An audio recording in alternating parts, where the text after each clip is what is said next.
हुमायूं ने पार्टी का नाम जनता उन्नयन पार्टी रखा। हुमायूं कबीर ने कई सीटों पर अपने उम्मीदवार भी तय कर लिए हैं। हुमायूं कबीर 2 विधानसभा सीटों से चुनाव लड़ेंगे। हुमायूं मुर्शिदाबाद जिले के रेजीनगर विधानसभा और भरतपुर विधानसभा से चुनावी मैदान में उतरेंगे। हुमायूं की रैली में एआईएमआईएम समर्थक भी पहुंचे हैं। दोनों पार्टियां बंगाल चुनाव के लिए गठबंधन कर सकती हैं। हुमायूं कबीर के टारगेट पर सबसे पहले ममता बनर्जी हैं। हुमायूं कबीर खुद को भविष्य की सरकार में किंग मेकर की भूमिका में देख रहे हैं। सीधी चुनौती ममता बनर्जी को दे रहे हैं। हुमायूं कबीर ने कहा कि ममता बनर्जी को सीधा चैलेंज है कि वो मुर्शिदाबाद में खाता खोलकर दिखाएं। दावा है कि वो ममता बनर्जी को मुर्शिदाबाद में 0 बना देंगे।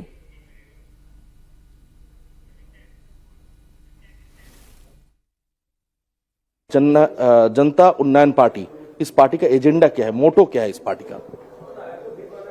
मोटो एक ही है, बंगाल का आम आदमी के लिए काम करेंगे।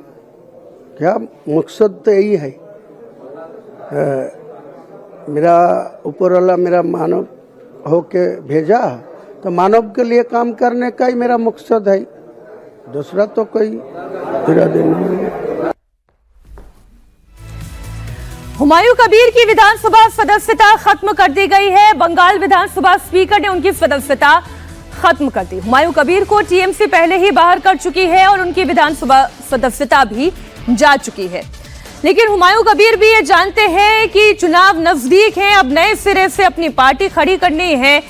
बाबरी मस्जिद के नाम पर मुसलमानों के वोट एकजुट करने हैं और वही काम वो कर रहे हैं। हुमायूं कबीर बाबरी के नाम पर मुसलमानों को अपने साथ जोड़ रहे हैं। लेकिन आरएसएस प्रमुख मोहन भागवत ने इसे राजनीतिक षड्यंत्र करार दिया। उन्होंने कहा कि यह विवाद फिर से शुरू करने की कोशिश है जो सुलझ चुका है। उन्होंने आरोप लगाया कि यह सब केवल वोटों के लिए किया जा रहा है। इससे ना तो हिंदुओं का भला होगा और ना ही मुसलमानों का। ये झगड़ा चल रहा था, अंत में कोर्ट के हवाले कर दिया कि भाई आप निर्णय करो।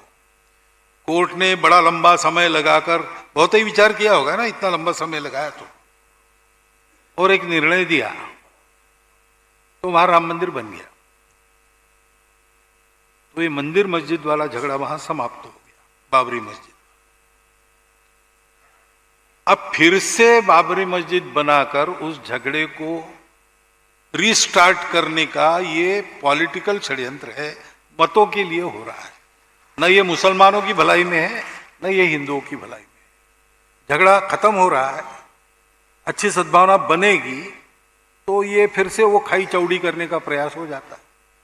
ऐसा नहीं होना चाहिए, ऐसा मुझे लगता है। मोहन भागवत ने बाबरी को राजनीतिक साजिश बताया तो बंगाल के हालात को सुधारने का फॉर्मूला भी बता दिया। आरएसएस प्रमुख ने बंगाल के मुसलमानों को भी समझा दिया कि बाबरी की नींव पर कौन सी इमारत बनाने की प्लानिंग की जा रही है। मोहन भागवत ने कोलकाता में बंगाल को लेकर कहा कि अगर हिंदू एकजुट हुए तो बंगाल के हालात जल्द बदलेंगे। लेकिन उन्होंने राज्य में राजनीतिक बदलाव पर कुछ भी बोलने से इनकार कर दिया।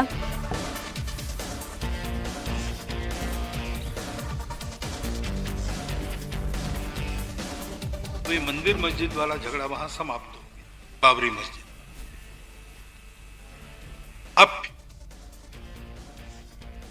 अब भागवत के बयान पर टीएमसी के बागी विधायक हुमायूं कबीर ने भी बयान दिया। हुमायूं कबीर ने कहा कि ममता बनर्जी और आरएसएस तो मिले हुए हैं। हुमायूं ने सवाल भी पूछा कि आरएसएस चीफ बार बार पश्चिम बंगाल क्यों आ रहे हैं, सरकार उन्हें परमिशन क्यों देती है। मेरा जो चीफ मिनिस्टर है, इनको साथ के अंदर में आरएसएस को रिलेशन है, वो मिल गया। पहले 6 महीना पहले 15 दिन के लिए बंगाल में था मोहन भागवत जी। फिर यह केस आया, इसी वक्त में आया। आने का टाइम जो परमिशन लगा वो वेस्ट बंगाल का गवर्नमेंट का ही परमिशन चाहिए, तो बैक करके हाईकोर्ट को एक परमिशन लेके आया। ये सब लोगों को मालूम है, मेरा भी मालूम है, आम जनता को भी मालूम है। ये मुख्यमंत्री के साथ आरएसएस का प्रधान मोहन भागवत जी के साथ अंडरग्राउंड में